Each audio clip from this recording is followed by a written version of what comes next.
जय हिंद दोस्तों। तो कैसे हैं आप लोग। जैसा कि ज्ञान बिंदु ने double star test series start किए हैं तो उन्हीं का आज सेट देखेंगे। सेट नंबर 1 जो कि डबल स्टार टेस्ट सीरीज शुरू हुआ। इसका अगर पीडीएफ चाहिए तो आपको टेलीग्राम चैनल पर मिल जाएगा और इसका पूरा सॉल्यूशन भी 20 पेज का जो दिया जाता है, 15 से 20 पेज का, वो सारे सॉल्यूशन भी वहीं पे उपलब्ध किया जाएगा। तो आप लोग टेलीग्राम चैनल से जरूर जुड़ें, वहाँ से पीडीएफ आप डाउनलोड कर सकते हैं। तो चलिए शुरू करते हैं आपका पहला क्वेश्चन से। तो पहला क्वेश्चन कहता है, हाल ही में शाश्वत मिथिला महोत्सव 2025 का आयोजन कहाँ किया गया? इंदौर, मधुबनी, भुवनेश्वर या गांधीनगर? तो इसका सही आंसर हो जाएगा आपका गांधीनगर, गुजरात में किया गया है। Option number D. Next question हो जाएगा, बिहार जातीय आधारित गणना के अनुसार अधिसूचित जातियों की संख्या कितनी है? अधिसूचित जातियों की संख्या पूछ रही है। तो 215, 184, 525 या 306? इसका सही आंसर हो जाएगा आपको 215 जाति हैं, यानी 215 कास्ट हैं टोटल बिहार में। नेक्स्ट क्वेश्चन की ओर चलते हैं। निम्नलिखित कथनों पर विचार कीजिए। हाल ही में भारत और नेपाल के संयुक्त सैन्य प्रशिक्षण अभ्यास सूर्य किरण का 18वां संस्करण आयोजन नेपाल के सलझंडी में किया गया। ये आपका सही है। दूसरा, इस अभ्यास का आयोजन 31 दिसंबर 2024 से 13 जनवरी 2025 के मध्य किया गया है। ये भी आपका दोनों सही है आपका। तो क्या हो जाएगा इसका सही आंसर? ए और बी दोनों सही हैं, 1 और 2। नेक्स्ट क्वेश्चन की ओर चलते हैं। हाल ही में Naga mark 2 anti tank missile का सफल फील्ड मूल्यांकन परीक्षण निम्नलिखित में से किसके द्वारा किया गया है? तो ये किसके द्वारा किया गया है? ऑप्शन नंबर ए, अनुसंधान एवं विकास संगठन डीआरडीओ, भारतीय अंतरिक्ष अनुसंधान संगठन इसरो, या भारतीय डायनेमिक्स लिमिटेड के द्वारा, या भारतीय सेना के द्वारा? तो इसका सही आंसर हो जाएगा आपका इसका सही आंसर आप लोग कमेंट में फटाफट बताएं। डीआरडीओ के द्वारा किया गया है, option number A. Next question की ओर चलते हैं। हाल ही में भारतीय सेना ने पैंगोंग त्सो के तट पर निम्न में से किनके प्रतिमा का अनावरण किया है? भारतीय सेना ने पैंगोंग त्सो तट पर किनका प्रतिमा का अनावरण किया है? तो ये किया है आपको छत्रपति शिवाजी महाराज का। किसका? तो option number A, Chhatrapati Shivaji Maharaj का। नेक्स्ट क्वेश्चन हो जाएगा आपका, निम्नलिखित में से वह कौन सा देश है जिनसे हाल ही में महिलाओं के बुर्का पहनने पर प्रतिबंध लगाया गया है? तो किस देश में महिला के बुर्का पहनने पर प्रतिबंध लगाया गया है? तो यह है आपका स्विट्जरलैंड। कहाँ है? स्विट्जरलैंड। नेक्स्ट क्वेश्चन हो जाएगा आपका, हाल ही में आए तूफान राफेल के विनाशकारी प्रभाव के बाद भारत ने किस देश के लिए मानवीय सहायता भेजी है? तो किस देश को मानवीय सहायता भेजी है जहां राफेल तूफान आया था? तो ये हो जाएगा आपको म्यांमार को भेजा था। किसे भेजा था? म्यांमार को भेजा था। आप लोग कमेंट कर बताइए कि राफेल तूफान का नामकरण किसने किया था? राफेल तूफान का नामकरण किसने किया था? तो ये किया था आपको फ्रांस ने। किसने? फ्रांस ने। नेक्स्ट क्वेश्चन हो जाएगा,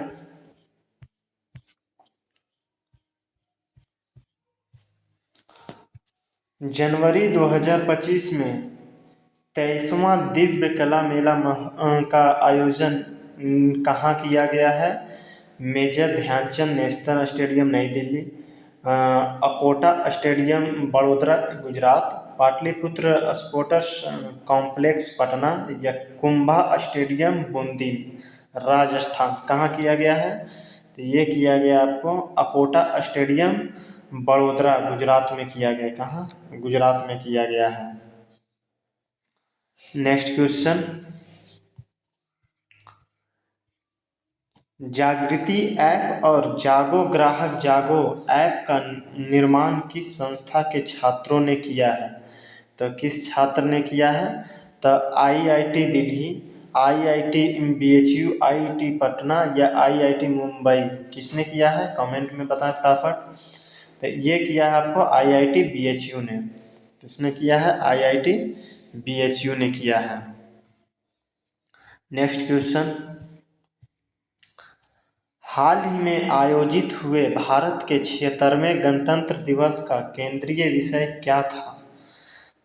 तो केंद्रीय विषय क्या था? पहला स्वर्णिम भारत विरासत और विकास, या दूसरा आत्मनिर्भर भारत समृद्धि और प्रगति, या आधुनिक भारत विकास और समृद्धि, या युवा शक्ति भारत प्रगति। इसमें से कौन सा था? तो ये हो जाएगा आपको स्वर्णिम भारत विरासत और विकास था 76वें गणतंत्र दिवस का थीम।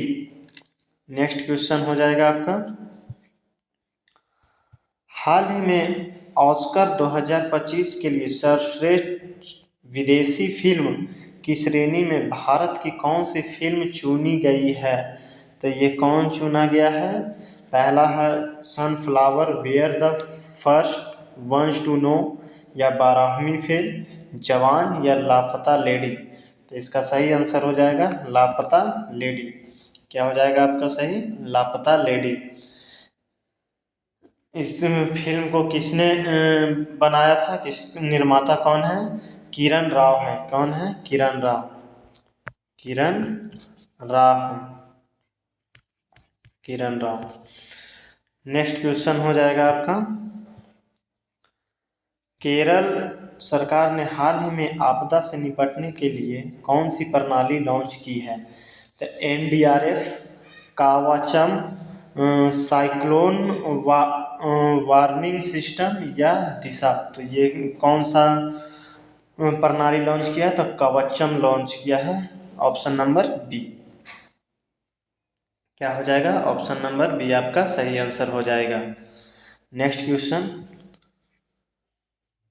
निम्नलिखित में से किस राज्य में भारत का पहला ग्लास सी ब्रिज का निर्माण किया गया है? तो कहाँ किया गया है पहला ग्लास सी ब्रिज का निर्माण? तमिलनाडु, पश्चिम बंगाल, केरल, या गुजरात में। तो ये किया गया आपको तमिलनाडु, ऑप्शन नंबर ए। क्या हो जाएगा? Option number A. Next question, हाल ही में राजस्थान में भारत पाकिस्तान सीमा पर शुरू किया गया ऑपरेशन सर्द हवा किसके द्वारा शुरू किया गया है? ऑप्शन नंबर ए राष्ट्रीय सुरक्षा गार्ड एनएसजी, बीएसएफ, भारतीय सेना, या केंद्रीय रिजर्व पुलिस सीआरपीएफ के द्वारा। तो ये किया गया है आपको किसके द्वारा? बीएसएफ के द्वारा किया गया है, बॉर्डर सिक्योरिटी फोर्स के द्वारा। ऑप्शन नंबर बी आपका सही आंसर हो जाएगा। नेक्स्ट क्वेश्चन की ओर चलते हैं। नेक्स्ट क्वेश्चन है, हाल ही में जीनोम इंडिया डेटा कॉन्क्लेव का आयोजन किस शहर में किया गया है? तो ये कहाँ किया गया है? तो मुंबई, अमृतसर, नई दिल्ली, या बेंगलोर। तो ये कहाँ किया गया है दोस्तों? फटाफट बताइए आप लोग क्वेश्चन। तो ये हो जाएगा आपको नई दिल्ली। कहाँ हो जाएगा आपको? ऑप्शन नंबर सी नई दिल्ली में। कहाँ हो जाएगा? ऑप्शन नंबर सी नई दिल्ली। नेक्स्ट क्वेश्चन, हाल ही में किस राज्य में भारत का पहला भारत निर्मित सर्जिकल रोबोट एसएसआई मंत्रा स्थापित किया गया है? कहाँ किया गया? आंध्र प्रदेश, महाराष्ट्र, उड़ीसा, या पंजाब। तो ये आपको कहाँ किया गया है? तो ये किया गया आपको महाराष्ट्र में। कहाँ? तो महाराष्ट्र में किया गया है। नेक्स्ट क्वेश्चन, हाल ही में 18वां प्रवासी भारतीय दिवस सम्मेलन का आयोजन कहाँ किया गया है? कोलकाता, पश्चिम बंगाल, भुवनेश्वर, उड़ीसा, नई दिल्ली, या मुंबई, महाराष्ट्र में। तो इसका सही आंसर हो जाएगा आपका, कहाँ किया गया, फटाफट इसका आंसर बताइए आप लोग। हाल ही में 18वां प्रवासी भारतीय दिवस सम्मेलन का आयोजन कहाँ किया गया है? तो ये किया गया आपको भुवनेश्वर उड़ीसा में। कहाँ किया गया है? Bhubaneswar Orissa, option number B. Next question, हाल ही में अंतर्देशीय जलमार्ग विकास परिषद की पहली बैठक कहाँ आयोजित किया गया है? ये इसका पहली बैठक कहाँ आयोजित किया गया है? तो सूरत, भोपाल, कोयम्बटूर या कोलकाता? तो इसका सही आंसर हो जाएगा आपको कोलकाता में। कहाँ? तो कोलकाता हो जाएगा आपका सही आंसर। नेक्स्ट क्वेश्चन, हाल ही में भारत के किस राज्य में राष्ट्रीय हल्दी बोर्ड का उद्घाटन किया गया है? राष्ट्रीय हल्दी बोर्ड का उद्घाटन कहाँ किया गया है? तो ये किया गया आपको निजामाबाद, तेलंगाना में। कहाँ किया गया है? तेलंगाना में। इसका सही आंसर निजामाबाद, तेलंगाना में हो जाएगा। नेक्स्ट क्वेश्चन की ओर बढ़ते हैं। नेक्स्ट क्वेश्चन है आपका, वन पारिस्थितिकी तंत्र को ग्रीन जीडीपी से जोड़ने वाला भारत का पहला राज्य बना है। वन पारिस्थितिकी तंत्र को ग्रीन जीडीपी से जोड़ने वाला भारत का पहला राज्य कौन बन गया है? छत्तीसगढ़, उत्तराखंड, हिमाचल प्रदेश, असम? तो कौन सा हो जाएगा? तो इसका सही आंसर हो जाएगा 20 का ए नंबर, छत्तीसगढ़। कौन है? छत्तीसगढ़ इसका सही आंसर हो जाएगा। नेक्स्ट क्वेश्चन, निम्नलिखित में से कौन सा कथन सीधी सड़क पर एक समान त्वरण से चलने वाली कार के लिए सही है? एक समान त्वरण से, कार का वेग 0 है, कार का वेग लगातार बदल रहा, कार का त्वरण 0 है, कार का त्वरण लगातार बदल रहा है। तो क्या हो जाएगा इसमें? कार का वेग लगातार बदल रहा। जैसे देख लीजिए आपको, ये हो गया आपका समान त्वरण से, ये हो गया वेग, समय, ठीक है। ये आपका समान त्वरण से चल रहा है गाड़ी, तो ये हो गया आपका 2, 4, 6, 8, 2, 4, 6 या 8। आप देखिएगा 2 मिनट में 2 मीटर चला, वेग 2 मीटर पर सेकेंड है। 4 सेकेंड में आपका वेग 4 मीटर पर सेकेंड है। 6 मीटर पर सेकेंड में आपका 6 मीटर वेग। तो इसका वेग हमेशा आपको बदलते नजर आएगा। तो क्या हो जाए इसका? कार का वेग लगातार बदल रहा है। नेक्स्ट क्वेश्चन हो जाएगा, किसी कार के हेडलाइट में प्रयुक्त दर्पण निम्नलिखित में से कौन सा होता है? कार के हेडलाइट में कौन सा दर्पण प्रयोग होता है? अवतल दर्पण, उत्तल दर्पण, समतल दर्पण या समतल व उत्तल दर्पण दोनों? तो इसका सही आंसर हो जाएगा आपका क्या? अवतल दर्पण। क्या हो जाएगा? अवतल दर्पण। कार के हेडलाइट में अवतल दर्पण का प्रयोग किया जाता है। अब उत्तल दर्पण आपको साइड मिरर का, जो पीछे देखने वाले ऐनक होता है, उसमें प्रयोग किया जाता है। साइड मिरर में किया जाता है, मिरर में, साइड मिरर में किया जाता है आपका उत्तल दर्पण। अवतल दर्पण का और हो गया आपका पहला, हजामत में किया जाता है। हजामत में आपको किया जाता है अवतल दर्पण का प्रयोग। नेक्स्ट क्वेश्चन हो जाएगा आपको, यांत्रिक ऊर्जा किनका योग होती है? यांत्रिक ऊर्जा किनका योग होता है? तो गति ऊर्जा प्लस स्थिति ऊर्जा, रासायनिक ऊर्जा प्लस विद्युत ऊर्जा, स्थिति ऊर्जा प्लस ऊष्मा ऊर्जा, या गति ऊर्जा प्लस ऊष्मा ऊर्जा किसका होता है? तो 23 का हो जाएगा गति ऊर्जा प्लस स्थिति ऊर्जा, ऑप्शन नंबर ए हो जाएगा। क्या हो जाएगा? स्थिति ऊर्जा प्लस गति ऊर्जा हो जाएगा। नेक्स्ट क्वेश्चन हो जाएगा, 20 kg द्रव्यमान वाली वस्तु का 4 मीटर पर सेकेंड स्क्वायर से त्वरण के साथ स्थानांतरण होता है तो उस पर लगने वाला बल क्या हो जाएगा। तो m दिया हुआ है आपको 20 kg,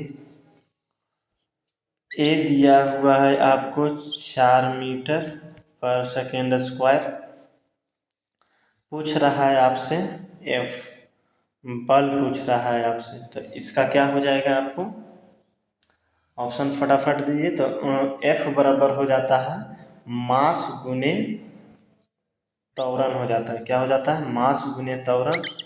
तो 20 गुने 4 कितना हो जाएगा 80। क्या हो जाएगा 80 न्यूटन इस पे बल लगेगा। नेक्स्ट क्वेश्चन हो जाएगा आपका,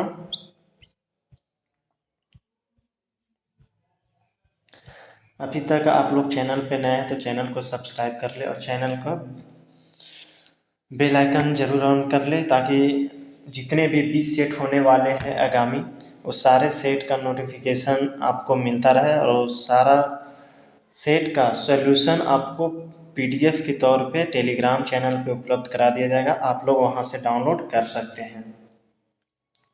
नेक्स्ट क्वेश्चन है, घरेलू विद्युत उपकरणों में प्रयुक्त सुरक्षा फ्यूज तार उस धातु से बनी होती है जिसका प्रतिरोध कम हो, गलनांक कम हो, चालकत्व कम हो या विशिष्ट घनत्व कम हो। क्या होना चाहिए इसका सही आंसर, आप लोग कमेंट करके बताइए। फ्यूज तार में किसका प्रयोग किया जाता है, जिसका क्या हो गलनांक कम हो, जो जिसका गलनांक कम हो, जो जल्दी गल जाए, उसी का प्रयोग करते हैं हम लोग फ्यूज तार के रूप में। ऑप्शन नंबर बी सही आंसर। नेक्स्ट क्वेश्चन हो जाएगा, चुंबकीय क्षेत्र का एसआई मात्रक क्या है। चुंबकीय क्षेत्र का एसआई मात्रक क्या है, आप लोग कमेंट कर बताइए। बहुत आसान क्वेश्चन है। तो इसका सही आंसर हो जाएगा आपको क्या हो जाएगा, इसका सही आंसर क्या हो जाएगा फटाफट आप लोग कमेंट बॉक्स में बताइए। अभी तक कमेंट नहीं आया है। तो इसका सही आंसर हो जाएगा क्या आपको टेस्ला। क्या हो जाएगा आपको टेस्ला। चुंबकीय क्षेत्र का एसआई मात्रक हो जाएगा आपको टेस्ला। और ये जो गॉस दिया हुआ है ये चुंबकीय क्षेत्र का सीजीएस मात्रक है। क्या है सीजीएस, सीजीएस मात्रक है आपका गॉस। और चुंबकीय यही फ्लक्स रहता, यहाँ पर क्षेत्र के जगह फ्लक्स कर देता, फ्लक्स कर देता तो क्या हो जाता, अगर चुंबकीय फ्लक्स हो जाता तो इसका आंसर हो जाएगा आपका वेबर। क्या हो जाता वेबर हो जाता। चुंबकीय क्षेत्र पूछेगा ऐसे मात्रक तो टेस्ला होगा, चुंबकीय फ्लक्स पूछेगा तो वेबर हो जाएगा, और चुंबकीय क्षेत्र का सीजीएस मात्रक पूछेगा तो गॉस हो जाएगा। नेक्स्ट क्वेश्चन, एक बीकर 4 डिग्री पर पूर्णतः जल से भरा हुआ है। जल ऊपर से होकर बहने लगेगा यदि अगर जो हम 4 डिग्री सेल्सियस से अगर जो हम ठंडा करते हैं तो भी हमारा बर्फ बनने लगेगा, तब उसका क्षेत्रफल फैलेगा तो भी बाहर निकलेगा। और 4 डिग्री से हम टेम्परेचर बढ़ाते हैं तो भी उबलेगा, तो उबलने के स्थिति में आप वो बाहर आ जाएगा। तो ये आपको क्या हो जाएगा 27 के हो जाएगा सी नंबर। दोनों स्थिति में आपको जल बाहर आएगा। नेक्स्ट क्वेश्चन, हाइड्रोजन के किस समस्थानिक में न्यूट्रॉन नहीं होता है। हाइड्रोजन के किस समस्थानिक में न्यूट्रॉन नहीं होता है। तो ये हो जाएगा आपको प्रोटियम में। किस में होता है प्रोटियम में आपको न्यूट्रॉन नहीं होता है। हाइड्रोजन के 3 समस्थानिक हैं। कितने हैं 3 समस्थानिक है। कौन कौन हो जाएगा प्रोटियम, पहला प्रोटियम, दूसरा ड्यूट्रियम दिया हुआ, पहला प्रोटियम, दूसरा ड्यूट्रियम, तीसरा ट्रिटियम। ये तीनों आपके हाइड्रोजन के समस्थानिक हैं। क्या हो जाएगा हाइड्रोजन के तीनों समस्थानिक हैं। नेक्स्ट क्वेश्चन हो जाएगा आपका, एक घोल में 450 ग्राम पानी और 50 ग्राम सामान्य नमक है। घोल की सांद्रता बताइए। घोल की सांद्रता बराबर हो जाता है विलय की मात्रा जो घुल रहा है जाके, जिसमें जो घुल रहा है, तो घुल रहा है कि कौन घुल रहा है, तो चीनी घुल, इसमें 450 ग्राम पानी में 50 ग्राम नमक घुल रहा है, तो घुल रहा है कौन, नमक घुल रहा है कितना, 50 ग्राम। और किसमें घुल रहा है, विलयन की मात्रा, कितना मात्रा हो गया, 450 ग्राम पानी हो गया, 50 ग्राम आपको नमक हो गया, कितना मात्रा हो गया, 500 ग्राम। अब प्रतिशत पूछ रहा है तो 100 से गुना, ये कितना हो जाएगा आपको 10%। कितना हो जाएगा, option number C 10%। Next question, methane में किस प्रकार का बंध है, मीथेन में कौन सा बंध है, एकल बंध है, डबल बंध है या ट्रिपल बंध है। तो बंध होता है, देखिए एक होता है जैसे मीथ, ईथ, प्रोप, बट। देखिए पूरा क्लियर कर देते हैं। एक होता है ANE, एक ENE, ENE होता है, YNE होता है, एक होता है मिथ में मीथेन, मीथेन हो जाएगा AN।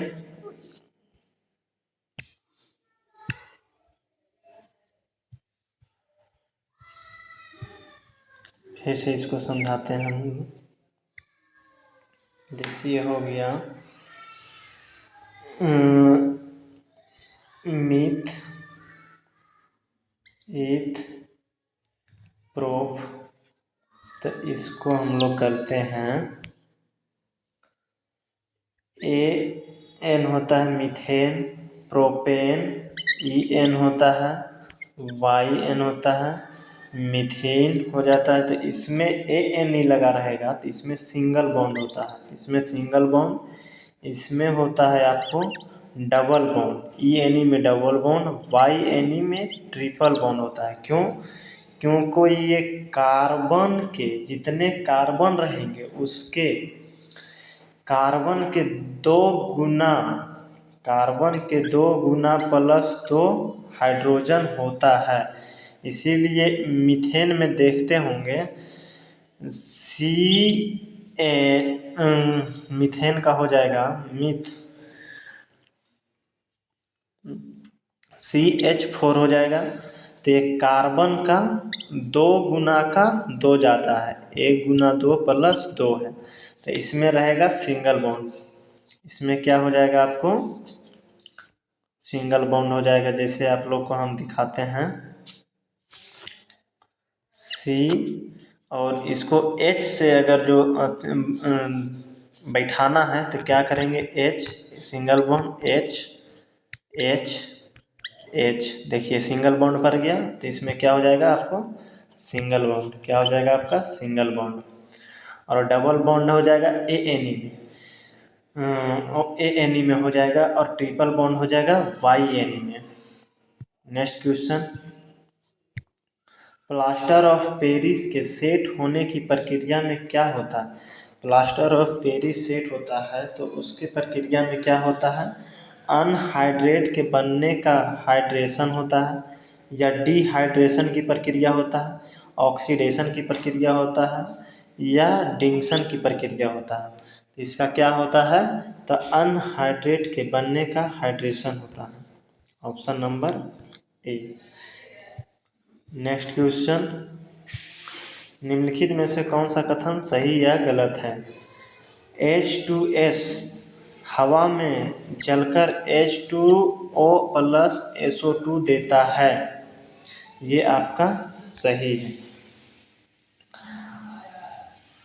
और दूसरा है, उष्मा की उपस्थिति में फेरस सल्फेट का अपघटक Fe2O3 SO2 और SO3 में होता है, SO3 में होता है, ये भी आपका सही है। तो इसका सही आंसर क्या हो जाएगा आपका? ऑप्शन नंबर डी, ए और बी दोनों कथन आपका सही है। क्या हो जाएगा? ए और बी दोनों कथन सही है। नेक्स्ट क्वेश्चन की तरफ चलेंगे। नेक्स्ट क्वेश्चन कहता है, आधुनिक आवर्त सारणी किसने बनाया? आधुनिक आवर्त सारणी किसने बनाया? तो आधुनिक आवर्त सारणी आपको किसने बनाया? मोसले ने बनाया। और आधुनिक आवर्त सारणी मोसले ने बनाया। आवर्त सारणी सबसे पहले किसने बनाया था? तो मेंडलीफ ने बनाया था। आवर्त सारणी किसने बनाया था? तो मेंडलीफ ने बनाया था।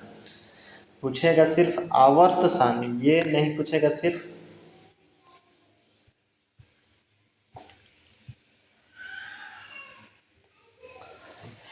पूछेगा आपसे क्या?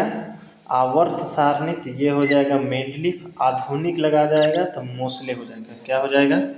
मोसले। नेक्स्ट क्वेश्चन की तरफ चलेंगे। उससे पहले कुछ देख लेते हैं। और न्यूलैंड ने दिया था अष्टक नियम। क्या था? अष्टक नियम किसने दिया था? अष्टक नियम आपको न्यूलैंड ने दिया था। नेक्स्ट क्वेश्चन की तरफ चलेंगे। कोशिका में केंद्रक का क्या कार्य है? कोशिका में केंद्रक का क्या कार्य है? प्रोटीन का संश्लेषण, कोशिकीय आवरण, कोशिकीय गतिविधियों का निरूपण और आनुवंशिक सामग्री का संग्रह। तो ये हो जाएगा आपको 34 का, कोशिकीय गतिविधियों का निरूपण और आनुवंशिक सामग्री का संग्रह, option number C. Next question की ओर चलेंगे। निःश्वसन द्वारा होता है। निःश्वसन द्वारा क्या होता है? पंजर की टूट, वायु का अंतःश्वसन, फेफड़ों का अवस्फीति, फेफड़ों का अस्फीति। क्या होता है? तो यह होता है फेफड़ों की अवस्फीति। निःश्वसन, अगर जो श्वास को हम छोड़ते हैं तो हमारा जो फेफड़ा है, डायफ्राम है, वो अंदर की ओर जाता है। कहाँ जाता है? अंदर की ओर जाता है। नेक्स्ट क्वेश्चन हो जाएगा आपका,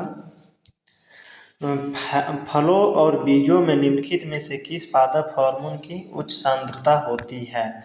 ऑक्सिन, जिब्रेलिन, एब्सिसिक अम्ल या साइटोकाइनिन। उच्च सांद्रता होती है आपको किसमें? तो ये हो जाएगा आपको साइटोकाइनिन में। फल और बीज निम्नलिखित में से किस पादप हार्मोन की सांद्रता होती है? तो साइटोकाइनिन। नेक्स्ट क्वेश्चन, ब्रेड को ऊपर उठाने के लिए या ब्रेड को फुलाने के लिए उनमें से कौन सी सामग्री मिलाई जाती है? टमाटर का चटनी मिलाया जाता है, पनीर मिलाया जाता है, खमीर मिलाया जाता है या गेहूँ मिलाया जाता है? तो उसमें ब्रेड को फुलाने के लिए उसमें खमीर को मिलाया जाता है। किसको मिलाया जाता है? खमीर को। नेक्स्ट क्वेश्चन, एवीज में शामिल है। एवीज में कौन सी शामिल है? पक्षी, जलजीवी या स्तनधारी या मछली? तो एवीज में आपका शामिल है, अब पक्षी को एवीज कहते हैं। क्या कहते हैं?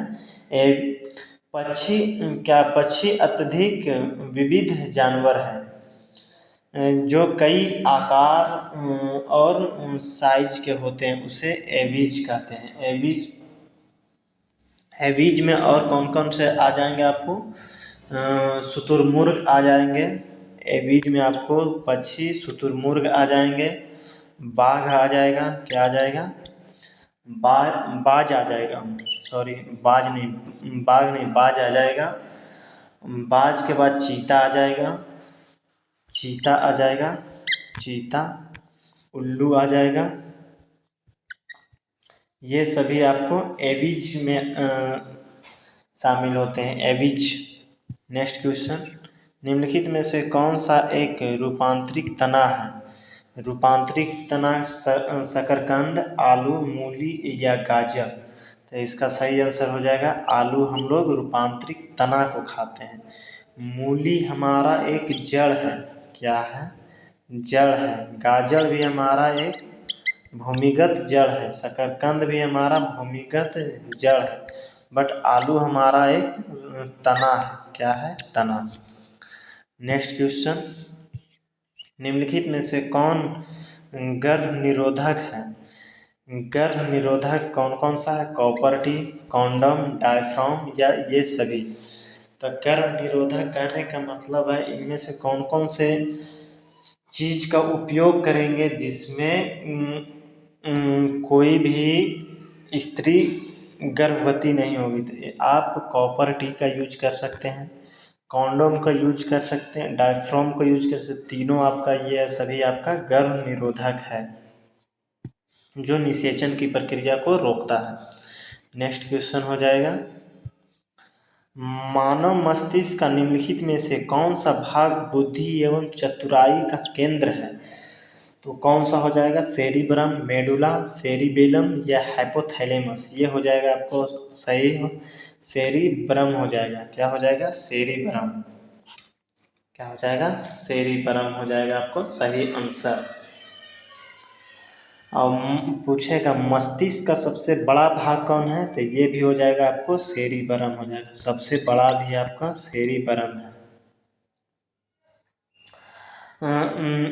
नेक्स्ट इसका और हाइपोथैलेमस का काम है, हाइपोथैलेमस का भूख भूख प्यास, घृणा घृणा या प्यार, ये सभी को नियंत्रित करता है आपको हाइपोथैलेमस।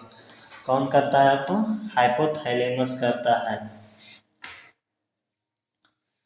और सेरी क्या कहते हैं, सेरिबेलम का काम है पेशीय संतुलन का नियंत्रण करना। सेरिबेलम का काम है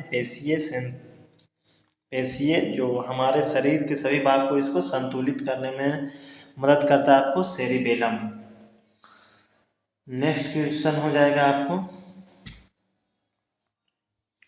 निम्नलिखित में से कौन सा रोग प्रायः वायु के माध्यम से फैलता है? कौन सा रोग आपको वायु के माध्यम से फैलता है? तो प्लेग आपको वायु के माध्यम से फैलता है, ऑप्शन नंबर ए। प्लेग भी आपको जीवाणु से होता है। किससे होता है प्लेग? आपको एक जीवाणु जनित रोग है। आपको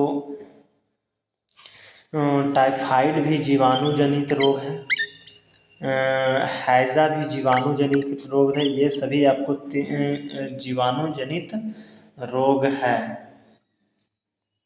नेक्स्ट क्वेश्चन, कबूतर, मच्छर और चमगादड़ के पंख, कबूतर, मच्छर, चमगादड़ के पंख कैसे दिखते हैं? अपसारी, पूर्वजानुरूपता, अभिसारी विकास या इनमें से सभी?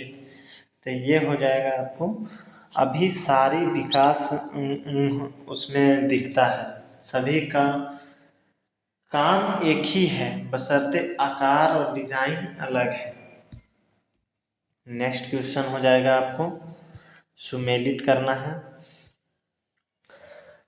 प्रथम पंचवर्षीय योजना का उद्देश्य क्या था? प्रथम पंचवर्षीय योजना का उद्देश्य क्या था? द्वितीय पंचवर्षीय योजना का उद्देश्य क्या था?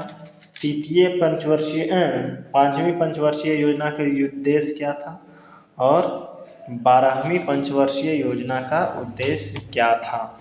प्रथम पंचवर्षीय योजना का उद्देश्य आपको हो जाएगा गरीबी उन्मूलन था। क्या था? नहीं, प्रथम पंचवर्षीय योजना कृषि पर आधारित था। क्या हो जाएगा? 1 का 2 हो जाएगा। द्वितीय पंचवर्षीय योजना हो जाएगा आपको, द्वितीय में भारी उद्योग वगैरह ये सब लगाया गया था। तो ये हो जाएगा आपको 2 का आपका क्या है 2 का 4 उद्योग हो जाएगा। ये हो जाएगा आपको 1 का 2, 2 का 4। अब पांचवी पंचवर्षीय योजना में गरीबी उन्मूलन एवं आत्मनिर्भरता था। क्या था? गरीबी उन्मूलन का 5 नंबर हो जाएगा, 1 हो जाएगा, 3 के 1 हो जाएगा। और 12वीं पंचवर्षीय योजना तीव्र, अधिक समावेशी और धारणीय विकास था, मतलब ये हो जाएगा 3। 2 4 1 3 किसमें है? 2 4 1 3 ऑप्शन नंबर बी आपका सही हो जाएगा। नेक्स्ट क्वेश्चन,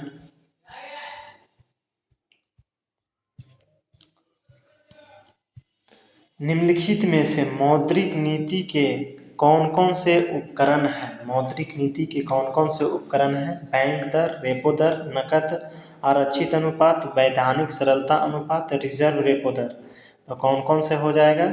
ये सभी आपके उपयुक्त में से सभी आपको मौद्रिक नीति से संबंधित है।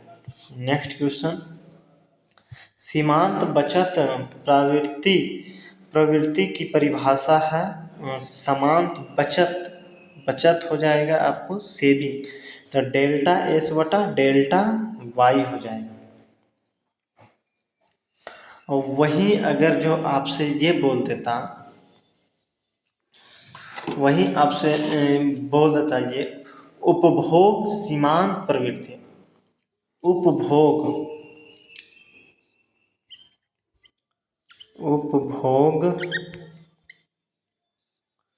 सीमांत पर, यहाँ बचत के जगह लिख देता उपभोग सीमांत प्रवृत्ति, तो ये हो जाता डेल्टा सी बटा delta Y, option number B हो जाता। उपभोग आप लोग ऐसे याद कर सकते हैं, उपभोग मतलब खर्च कर रहे हैं, तो खर्च कर रहे हैं तो कंज्यूम करेंगे, और बचत मतलब सेविंग कर रहे हैं तो डेल्टा एस, ये आप इस तरह से आज इसको रख सकते हैं परमानेंटली। नेक्स्ट क्वेश्चन, निम्नलिखित में से कौन सा कथन गलत है? गलत कथन कौन सा है? तो साधन लागत पर शुद्ध राष्ट्रीय उत्पाद को राष्ट्रीय आय कहा जाता है। नहीं, ये हाँ ये सही है आपका, साधन लागत पर शुद्ध राष्ट्रीय आय उत्पादन को राष्ट्रीय आय कहा जाता है। सभी अंतिम वस्तुओं एवं सेवाओं का बाजार मूल्य ही बाजार की कीमत पर सकल राष्ट्रीय उत्पाद है, ये भी आपका सही है। नेक्स्ट है, जीडीपी की गणना मध्यवर्ती वस्तुओं एवं सेवाओं का मूल्य शामिल किया जाता है, ये नहीं हो जाएगा। ऑप्शन नंबर सी आपका गलत है, इसीलिए ऑप्शन नंबर इसका सही आंसर सी हो जाएगा। नेक्स्ट क्वेश्चन, मल्होत्रा समिति संबंधित है। मल्होत्रा समिति किससे संबंधित है? बीमा क्षेत्र भुगतान संतुलन, राष्ट्रीय आय या क्षेत्रीय ग्रामीण बैंक की पुनर्संरचना से। तो मल्होत्रा समिति संबंधित है बीमा क्षेत्र सुरक्षा से, ऑप्शन नंबर ए। क्या हो जाएगा? ऑप्शन नंबर ए। भुगतान संतुलन किससे संबंधित है? किस समिति से? तो भुगतान संतुलन संबंधित है रंगराजन समिति से, रंगराजन समिति। क्या हो जाएगा? रंगराजन समिति से। और राष्ट्रीय आय किससे संबंधित है? पीसी महालनोबिस से। पीसी किससे है आपको? पीसी महालनोबिस। क्या हो जाएगा? पीसी महालनोबिस। क्षेत्रीय ग्रामीण बैंकों की पुनर्संरचना किससे संबंधित है? क्षेत्रीय, क्या हो जाएगा? क्षेत्रीय ग्रामीण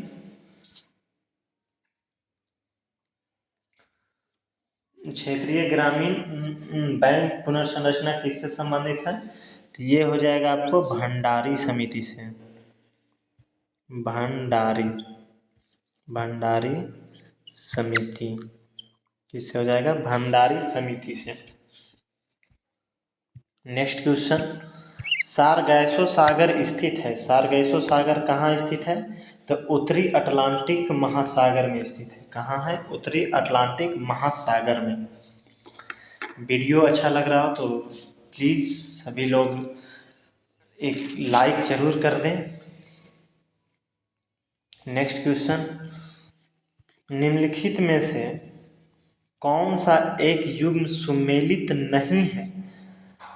मध्य यूरोप वहाँ का स्थानीय पवन ट्राइमोंटेन वहाँ का स्थानीय पवन है, ये आपका सही है। उत्तरी अमेरिका में ब्लैक रोलर पवन बहती है, ये भी आपका सही है। इंडोनेशिया में सामला पर्वत, ये आपका गलत है। क्या है ये आपका 50 नंबर। इंडोनेशिया में आपका सामला नहीं, सामला सामला पवन नहीं है, बल्कि सामला पवन इराक में बहता है। कहाँ बहता है सामला पवन? इराक में बहता है, इराक में। और इंडोनेशिया में कौन सी हवा बहती है? तो कोयम बैग बहता है, कोयम बैग। को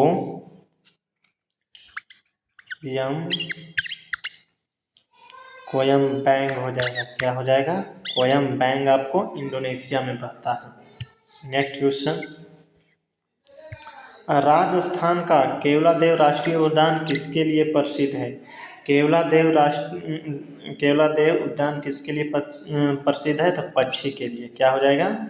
पक्षी के लिए प्रसिद्ध है। शेर कहाँ के लिए? गिर, गिर है गुजरात में। गिर कहाँ है? गुजरात में।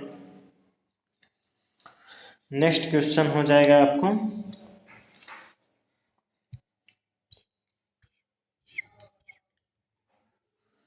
2011 की जनगणना के अनुसार भारत का दूसरा सर्वाधिक जनसंख्या वाला शहर, जनसंख्या वाला राज्य नहीं पूछ रहा है बल्कि जनसंख्या वाला शहर पूछ रहा।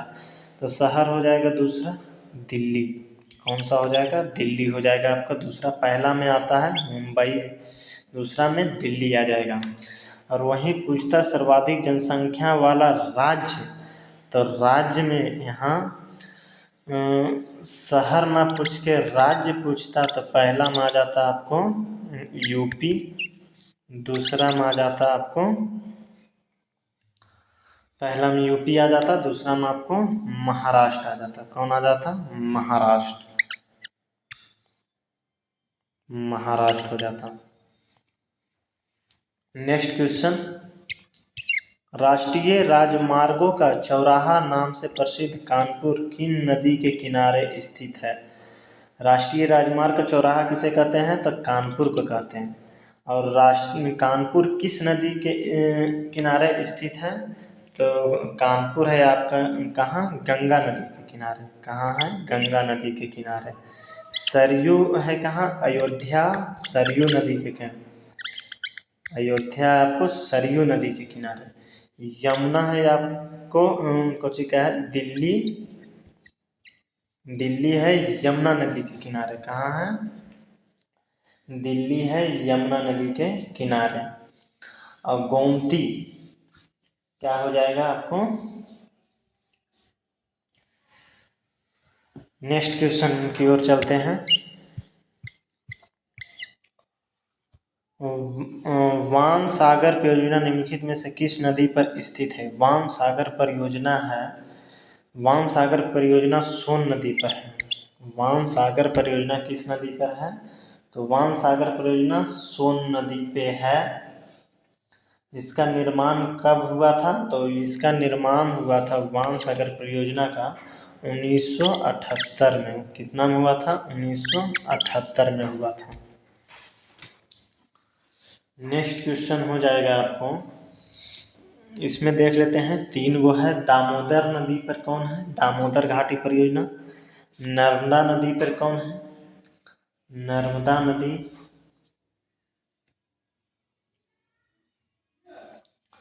नेक्स्ट है आपका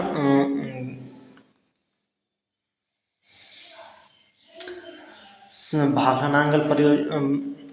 भागनांगल परियोजना कहाँ है? सतलज नदी पर। भागनांगल परियोजना सतलज नदी पर है। तिलैया बांध कहाँ है? बराकर नदी पर है। नेक्स्ट क्वेश्चन, अलावली और विंध्य पर्वतमाला के मध्य कौन सा पठार स्थित है? अरावली और विंध्य पर्वतमाला के मध्य कौन सा पठार है? तो ये है आपका मालवा का पठार। नेक्स्ट क्वेश्चन, जैव आवर्धन के संदर्भ में निम्नलिखित पर विचार कीजिए। इनकी सांद्रता प्रत्येक पोषक स्तर पर घटती जाती है। घास स्थल पारितंत्र में साप एक तृतीयक उपभोक्ता है। अतः डीडीटी का सांद्रण साप में सबसे अधिक होता है। तो क्या हो जाएगा इसका? 56 का क्या हो जाएगा आपको ऑप्शन नंबर बी। क्या हो जाएगा आपको? ऑप्शन नंबर बी आपका सही हो जाएगा। घास स्थल परितंत्र में साप एक तृतीय उपभोक्ता है, अतः डीडीटी का सांद्रता साप में से सबसे अधिक होगा। नेक्स्ट क्वेश्चन, किस अधिनियम के तहत बम्बई और मद्रास प्रेसिडेंसी की सरकार को कलकत्ता प्रेसिडेंसी के अधीन कर दिया गया? ये किया गया 1773 का रेगुलेटिंग एक्ट के तहत। 1773 के रेगुलेटिंग एक्ट के तहत। 1784 पीटर्स इंडिया एक्ट के तहत क्या किया गया है? कंपनी और राजनीतिक वाणिज्यकार को कंपनी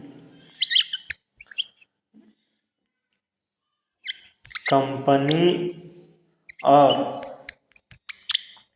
राजनीतिक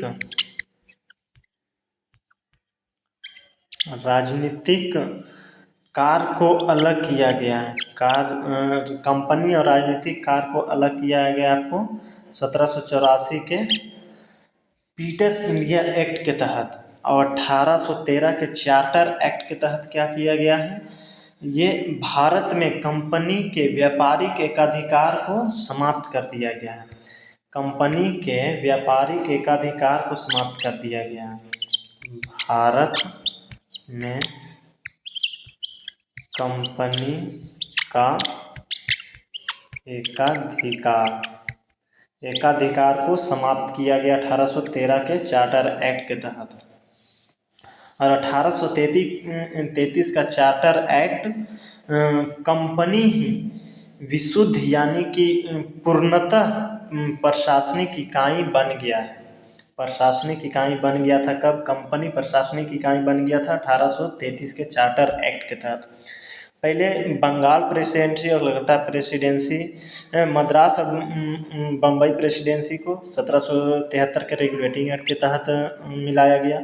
1784 में पीटर्स इंडिया एक्ट के तहत कंपनी और राजनीतिक वाणिज्य को के कार्य को अलग कर दिया गया था। और 1813 का चार्टर एक्ट के तहत भारत में कंपनी का एकाधिकार समाप्त कर दिया गया। और 1833 का चार्टर एक्ट में कंपनी ही शुद्ध रूप से क्या बन गया? प्रशासनिक इकाई या कार्य करने का बन गया था।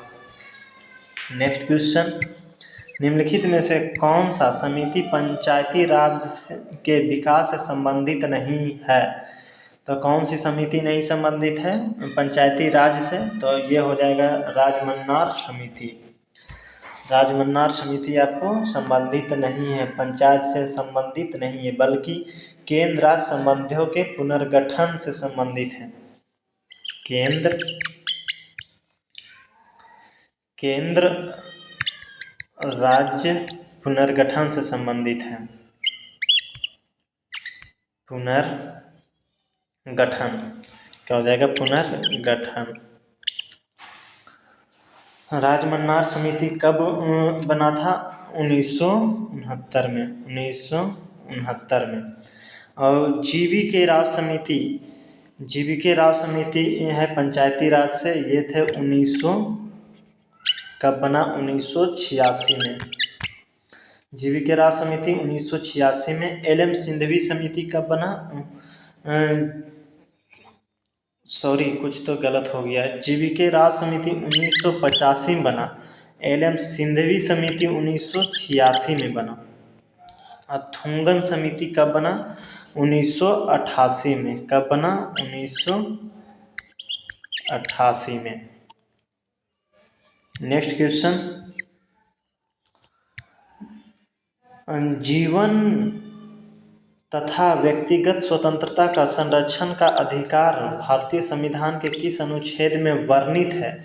जीवन की स्वतंत्रता किस में है? जीवन तथा व्यक्तिगत स्वतंत्रता अनुच्छेद 21 में। किस में है? अनुच्छेद 21 में।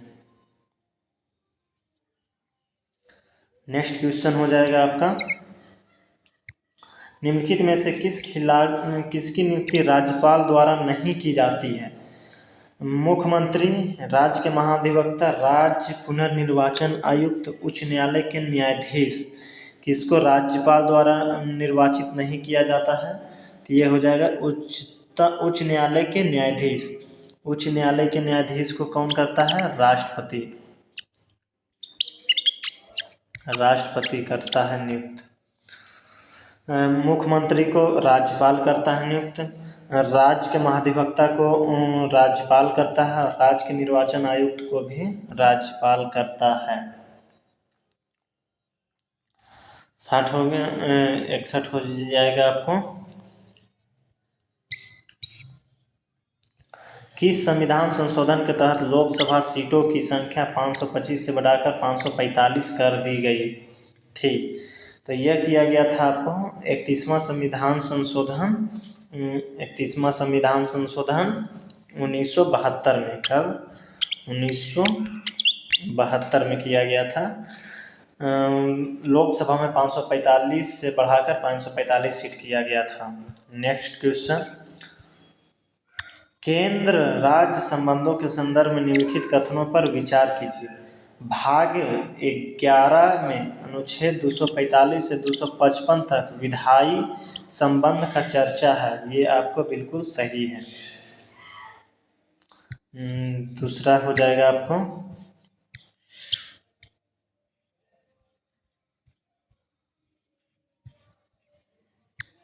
भाग 11 में अनुच्छेद 256 से 263 तक प्रशासनिक संबंध का चर्चा है, ये भी आपका सही है।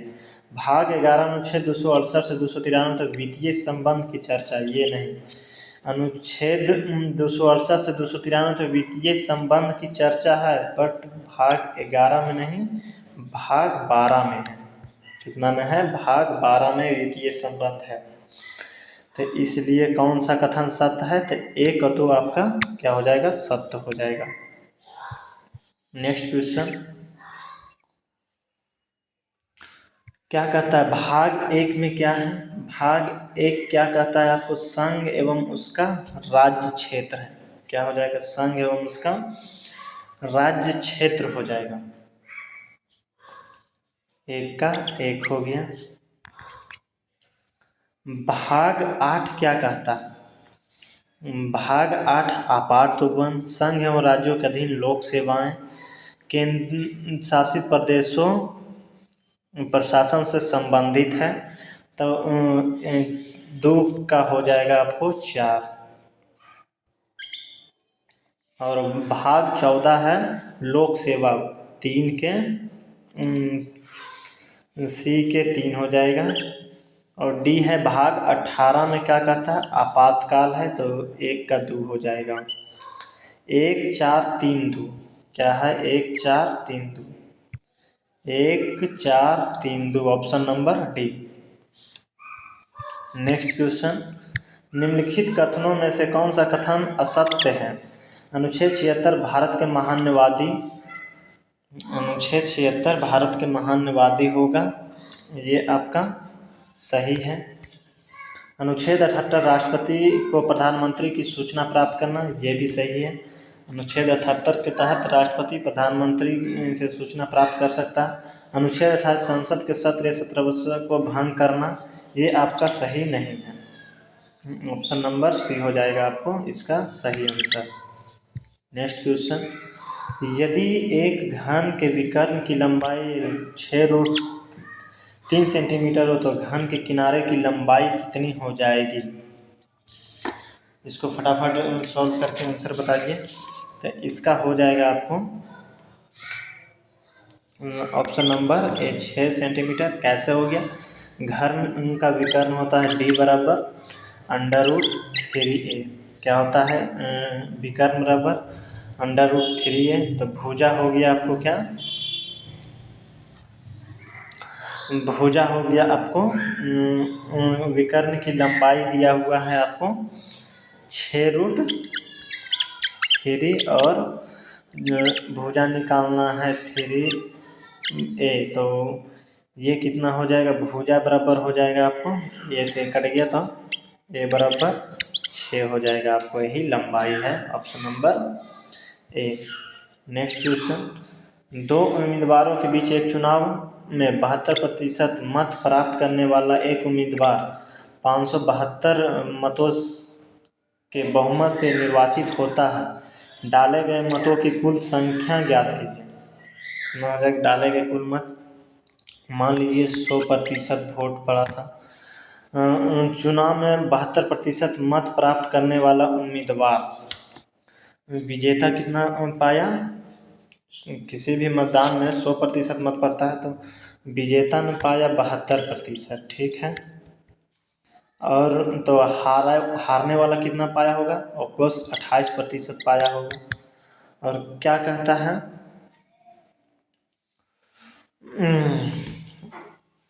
तो कहता है डाले गए मतों की कुल संख्या बताइए, 100% का मत बताइए। और दिया हुआ था हमको 72 572 72% बराबर हो गया 572। तो 100% बराबर हो गया 572 बटा 100 72 बटा 572 बटा 72 बहुमत विजेता हुआ, तो जीता कितने से? इससे ये कितना से जीता? तो ये जीता आपको 44%। कि ये कितना जीता है? 44%। और 44% का मान दिया हुआ है 572। तो 100% बराबर हमें निकालना है। तो 100% बराबर हो जाएगा 572 बटा 44 गुने 100। इसको हल करेंगे तो कितना हो जाएगा आपको? 44 ये कटेगा आपको 13 बार में, तो ये हो जाएगा आपको 1300। ऑप्शन नंबर डी आपका सही हो जाएगा, 1300। नेक्स्ट क्वेश्चन, 25 संख्याओं का औसत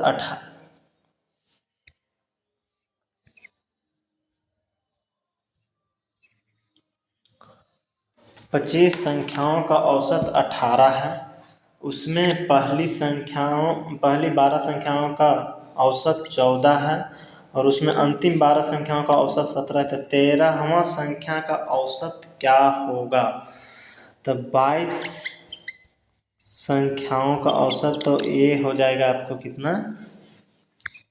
450। और शुरुआती 12 संख्याओं का औसत कितना हो जाएगा आपको? 12 गुने 14 कितना हो जाएगा? 168। और लास्ट 12 संख्याओं का औसत हो जाएगा आपको 17। तो ये हो जाएगा 204। तो 13वां संख्या का अंतर होगा, ये दोनों को जोड़कर इसमें घटा देंगे, तो ये आ जाएगा आपका ऑप्शन नंबर बी सही। नेक्स्ट क्वेश्चन, यदि किसी वस्तु पर कर में 20% की कमी की जाती है और उसकी खपत में 15% की वृद्धि की जाती है, तो कितनी प्रतिशत की कमी हुई है? किसी वस्तु के 20% की कमी की जाती है, मतलब 100 से 80 कर दिया गया है,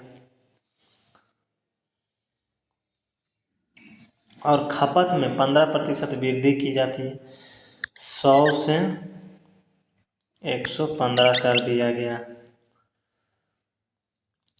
तो राजस्व की कमी कितनी होगी? राजस्व वृद्धि की कमी कितनी हो जाएगी? तो ये रेशियो विधि लगाने से बेटर है कि हम लोग सिंपल ए बी फार्मूला लगा लेते हैं। जैसे ये भी क्या हो रहा है, 1/6 ए बी फार्मूला लगाने के लिए हो जाएगा 20% की कमी, 20 और 15% की बढ़त हो रहा है, तो 15। ए बी फार्मूला जानते होंगे, A plus B plus A B बटा 100 होता है। तो ए 20% की कमी हो रहा है इसलिए माइनस होगा, ये प्लस हो रहा है प्लस, माइनस प्लस माइनस हो जाएगा 20 गुने 15/100। ये हल करेंगे तो कितना आ जाएगा, 20 पच्चीस 100, 5 या 15, यानी कि हो जाएगा ये आपको 23 में से 15 गया तो कितना हो गया, जो -20 प्लस 15 -3 है, ये कितना हो गया, 23 में से 15 गया तो कितना हो जाएगा आपको -8% की कमी हुई। कितनी हुई, कमी हुई। माइनस का चिन्ह इसलिए आता है क्योंकि कमी हुई। नेक्स्ट क्वेश्चन, निम्नलिखित में से कौन सा शब्द स्त्रीलिंग है, उपहार, ग्रंथ, मस्तक या रचना। तो ये हो जाएगा आपको, रचना आपको स्त्रीलिंग है, बाकी उपहार, मस्तक और ग्रंथ पुल्लिंग है। नेक्स्ट क्वेश्चन, पंकज में कौन सा समास है, पंकज में कौन सा समास है, तो पंकज में हो जाएगा बहुव्रीहि समास। क्या हो जाएगा, बहुव्रीहि समास। बहुव्रीहि समास क्या होता है, जिसमें दो शब्द मिलकर नए शब्द की उत्पत्ति करता है। जैसे पंकज, दो शब्द मिलके, द्वंद्व समास किसे कहते हैं, द्वंद्व समास में दोनों पद प्रधान हो, द्वंद्व समास में दोनों पद प्रधान हो, यानी कि जैसे माता और पिता, पहला पद और अंतिम पद दोनों पद प्रधान है, इसलिए द्वंद्व समास। और द्विगु समास, द्विगु समास हो गया जिसमें संख्यावाचक का बोध हो, द्विगु। जैसे हो जाएगा नवग्रह, दशानंद, दशा मतलब 10 मूड़ी वाला, नवग्रह मतलब 9 ग्रह, जिसमें संख्यावाचक का बोध हो उसे द्विगु समास। द्वंद्व समास जिसमें दोनों पद प्रधान हो।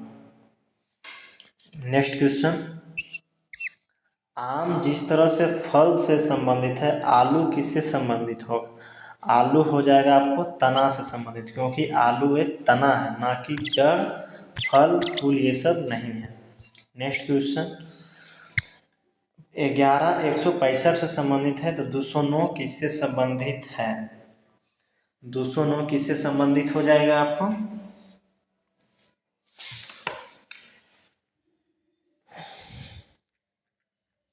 तो ये 11 गुने हम 15 करेंगे, 11 गुने 15 करेंगे तो 165 आ जाएगा। 11 गुने इसमें 15 करें 165, और इसमें 15 गुना करेंगे तो 209 आ जाएगा। मतलब 15 गुना करना है, और किसमें 15 गुना करेंगे तो वो आएगा।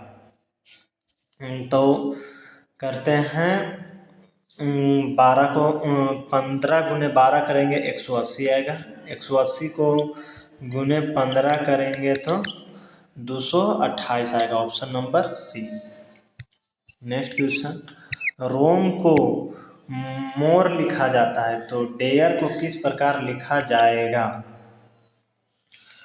तो क्या किया गया है इसमें, इसमें देख रहे होंगे जो वॉवेल है उसको वॉवेल में ही रहने दिया है, वॉवेल को वॉवेल में रहने दिया गया है, और आर और एम को बदला है। क्या किया, आर और एम को बदल दिया है। तो इसमें भी कौन कौन आपको वॉवेल है, तो ए और ई है, तो आर और डी को बदलेगा तो हो जाएगा R A D E, R A D E कौन हो जाएगा, R A D E, R A D, option number D. Next question, passive voice choose करना है, the mail was not prepared by us, तो इसका क्या हो जाएगा पैसिव वॉइस, इसका पैसिव वॉइस हो जाएगा आपको we did not prepare the mail हो जाएगा, ऑप्शन नंबर बी। क्या हो जाएगा, एक्टिव वॉइस अगर जो पास्ट इंडेफिनिट में हो, अगर जो एक्टिव वॉइस पास्ट इंडेफिनिट में हो V2 प्लस, तो उसे पैसिव वॉइस बनाने के लिए वाज वर नोट 3 लगाया जाता है। पैसिव वॉइस है, इसको एक्टिव वॉइस में करना था, पैसिव वॉइस दिया हुआ है, इसको एक्टिव वॉइस में करना था, तो सही answer. Next question, fair was closed space, fair was closed space को क्या कहते हैं? फेयर मतलब डरना, क्लोज्ड स्पेस मतलब घिरे हुए क्षेत्र, एक कमरे या घिरे हुए क्षेत्र, किसी में भी बंद कमरे या घिरे हुए क्षेत्र से डरने वाले को क्या कहते हैं? फोटोबिया कहते हैं, फोटोफोबिया कहते हैं, ऑटोफोबिया कहते हैं, एग्रोफोबिया कहते हैं, या क्लोस्ट्रोफोबिया कहते हैं? तो इसको क्या कहते हैं? तो इसको कहते हैं क्लोस्ट्रोफोबिया। जो चारों तरफ से घिरा हो उसे क्लोस्ट्रोफोबिया कहते हैं, बंद स्थानों से डरना। और प्रकाश से डरेगा, प्रकाश से डरने वाले को कहते हैं फोटोफोबिया। और फोटोफोबिया कहते हैं, ऑप्टोफोबिया कहते हैं आँख खोलने से डरना, ऑप्टोफोबिया आँख खोलने से डरने को कहते हैं ऑप्टोफोबिया। ये हो गया प्रकाश। एग्रोफोबिया, एग्रोफोबिया डरता है आपको सार्वजनिक स्थान पर जाने से, सार्वजनिक स्थान पे जाने से डरता है, उसे कहते हैं एग्रोफोबिया। नेक्स्ट क्वेश्चन, निम्नलिखित में से कौन सबसे पुरानी शास्त्रीय भाषा है? तो सबसे पुरानी शास्त्रीय भाषा हो जाएगा हमारा, क्या हो जाएगा? तमिल हो जाएगा। क्या हो जाएगा? तमिल, जो कि 2004 में शास्त्रीय भाषा का दर्जा मिला है। तेलुगु और कन्नड़ को मिला है 2008 में। 2008 में संस्कृत को मिला है 2005 में। टोटल शास्त्रीय भाषा है 11। टोटल कितना है? टोटल 11 है, जिसमें 2024 में 5 नए शास्त्रीय भाषा जोड़े गए थे। मराठी हो गया था, असमिया हो गया था, बंगाली हो गया था, प्राकृत हो गया था, पाली हो गया था। ये सभी आपको जोड़ा गया था 2024 में। नेक्स्ट क्वेश्चन हो जाएगा आपको, पंडित रविशंकर का संबंध किस वाद्य यंत्र से है? पंडित रविशंकर बजाते हैं आपको सितार, पंडित रविशंकर सितार बजाते हैं। तबला कौन बजाते हैं? तबला अल्लाह रखा खां बजाते हैं, उस्ताद जाकिर हुसैन बजाते हैं। फेवरेट है जाकिर हुसैन, तबला बजाते हैं। शहनाई बिस्मिल्लाह खां बजाते हैं एकदम बहुत बढ़िया से। बांसुरी हरि प्रसाद चौरसिया बजाते हैं, हरि प्रसाद चौरसिया बजाते हैं बांसुरी। पंडित रविशंकर सितार बजाते हैं। नेक्स्ट क्वेश्चन हो जाएगा, कालानुक्रम में व्यवस्थित कीजिए, पहले कौन कौन आए? कन्नौ वंश, मौर्य वंश, पाल वंश, कर्नाट वंश। पहले मौर्य वंश आए, फिर कन्नौ वंश आए, फिर आए आपको कौन? पाल वंश आए, तब कर्नाट वंश। 2 1 3 4, 2 1 3 4, 2 1 3 4, ऑप्शन नंबर बी। बिहार में बोला जाए तो टोटल 10 शासकों ने राज किया था। कौन कौन 10 शासक राज किए थे? तो पहला शासक थे आपके कौन? हर्यक वंश। कौन थे? इसको हम सही से लिखते हैं, पहला थे हर्यक वंश। फिर आए आपको शिशुनाग वंश, शिशुनाग वंश। तब फिर आए आपको नंद वंश, फिर आए मौर्य वंश। तब फिर मौर्य वंश के बाद आए आपको शुंग वंश, शुंग वंश के बाद आए आपको कन्नौ वंश, शुंग वंश के कन्नौ वंश। कन्नौ वंश के बाद आए, कन्नौ के बाद आ गए आपके गुप्त वंश, गुप्त वंश के बाद आए मौखरी वंश, मौखरी वंश के बाद आए पाल वंश, पाल वंश के बाद आए आपको क्या? कर्नाट वंश, कर्नाट वंश। नेक्स्ट क्वेश्चन हो जाएगा, कर्नाट वंश के संस्थापक नान्यदेव ने कौन सी उपाधि धारण की थी? कर्नाट वंश के संस्थापक नान्यदेव, नान्यदेव ने कौन सी उपाधि धारण की थी? तो ये किए थे कर्नाट कुलभूषण का, option number B. Next question, निम्नलिखित में से कौन सा जिला बिहार के कृषि जलवायु के क्षेत्र जोन 3A के अंतर्गत शामिल है? तो ये है आपको शेखपुरा और Munger, option number B. Total आपको बांटा गया है कितने जोन क्षेत्र में? तो 3 जोन क्षेत्र में आपको बांटा गया है। जोन 1 में है आपको टोटल 13 जिला, जोन 1 में है। जोन 1 में है आपको टोटल 13 जिला, टोटल 13 जिला में आपको देख लिया जाए तो ऊपर की तरफ पश्चिम चंपारण हो गया, पूर्वी चंपारण, शिवहर, सीतामढ़ी, मधुबनी, गोपालगंज, ये सब आ गया आपको जोन 1 में। और जोन 2 में आ गया उत्तर पूर्वी बिहार। उत्तर पूर्वी बिहार में जैसे आ गया कौन? जोन 2 में, जोन 2 में आपको टोटल है आपको 8 जिला है। इसमें आपको सुपौल, अररिया, किशनगंज ये सब आ गया आपको जोन 2 में। और जोन 3 को 2 भागों में बांटा गया, जोन ए और जोन बी। जोन ए और जोन बी में बांटा गया है, जिसमें जोन ए में 6 गो,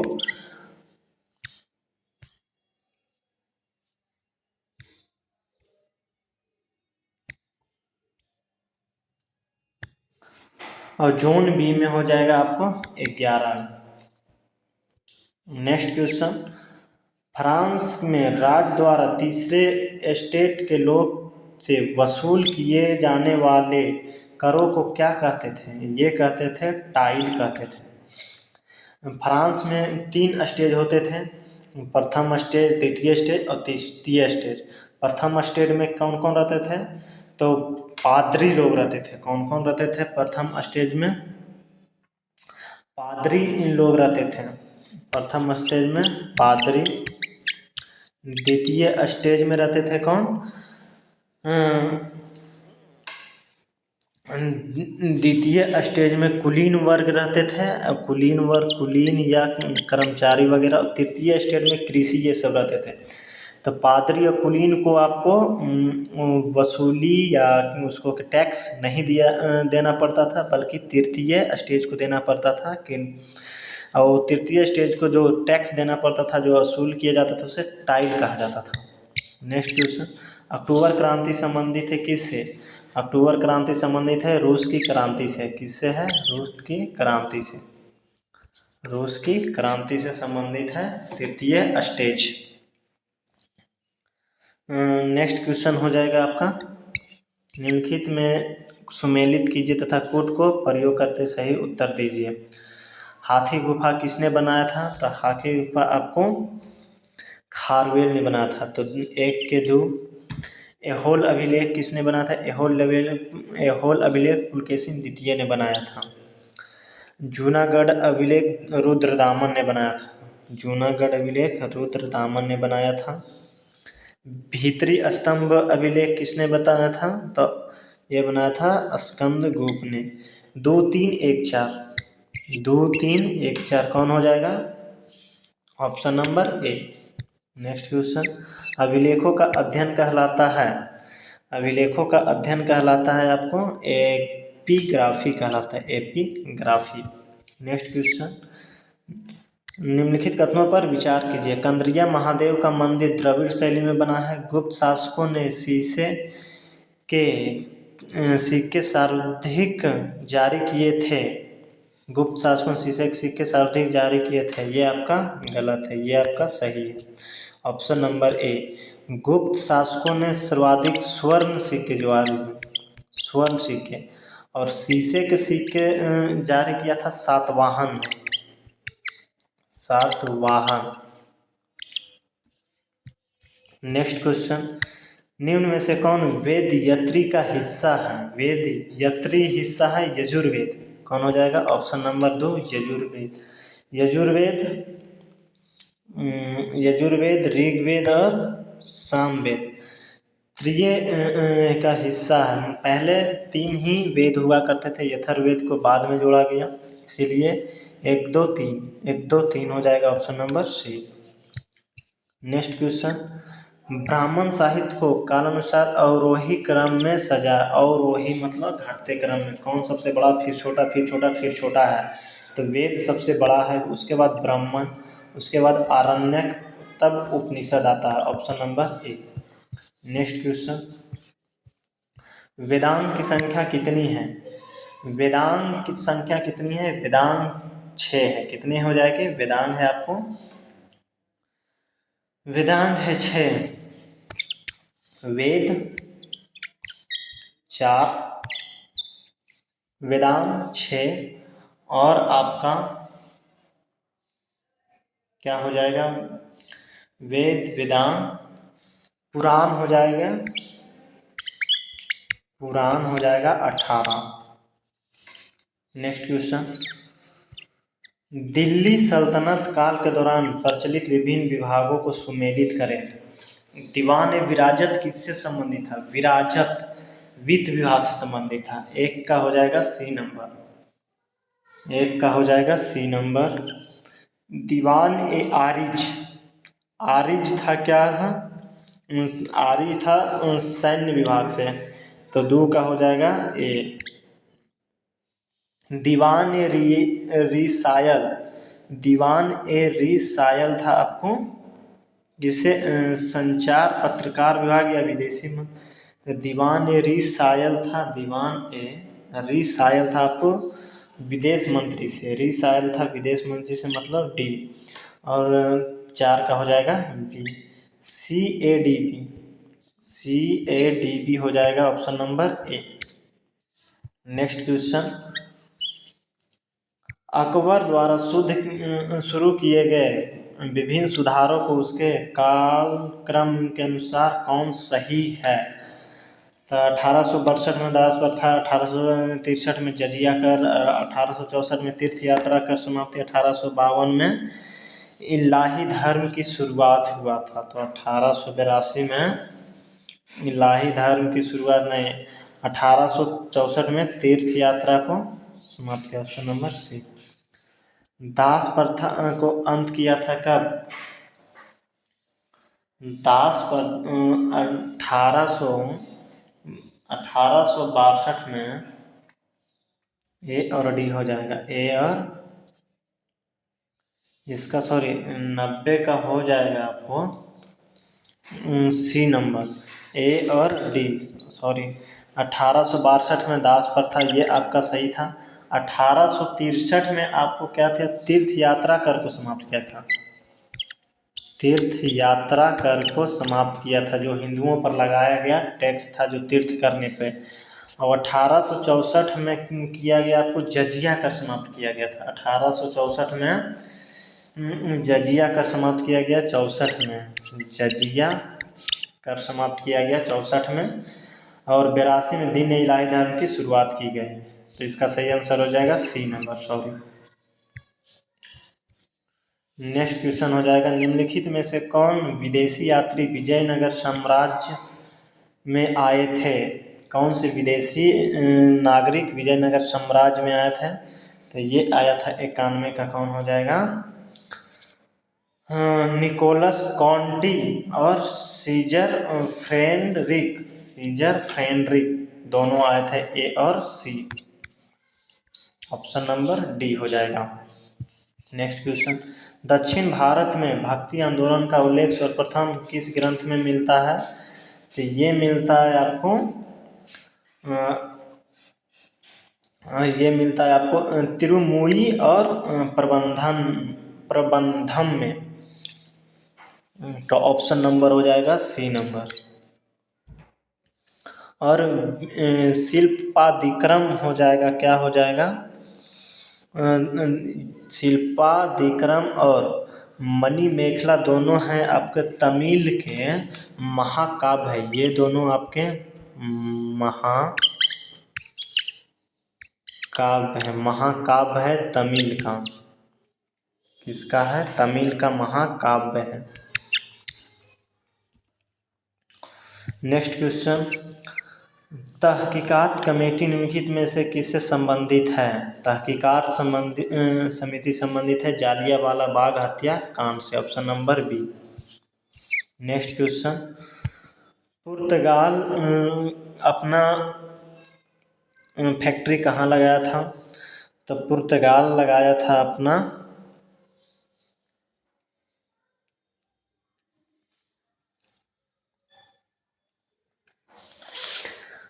पुर्तगाल लगाया था कोचीन में।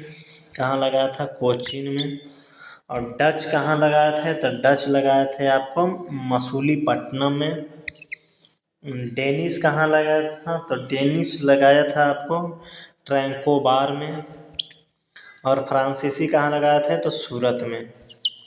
3-1-4-2, 3-1-4-2, 3-1-4-2, option number C. Next question, निम्नलिखित में से किस आंदोलन के दौरान वानर सेना एवं मंजरी सेना का गठन किया गया था? तो वानर सेना और मंजरी सेना का गठन किया गया था आपको कब? तो ये किया गया था सविनय अवज्ञा आंदोलन के समय। सविनय अवज्ञा आंदोलन के समय किया गया था। सविनय अवज्ञा आंदोलन कब हुआ था? तो ये हुआ था 1930 में। 1930 में। भारत छोड़ो आंदोलन 1942 में। असहयोग आंदोलन हुआ था।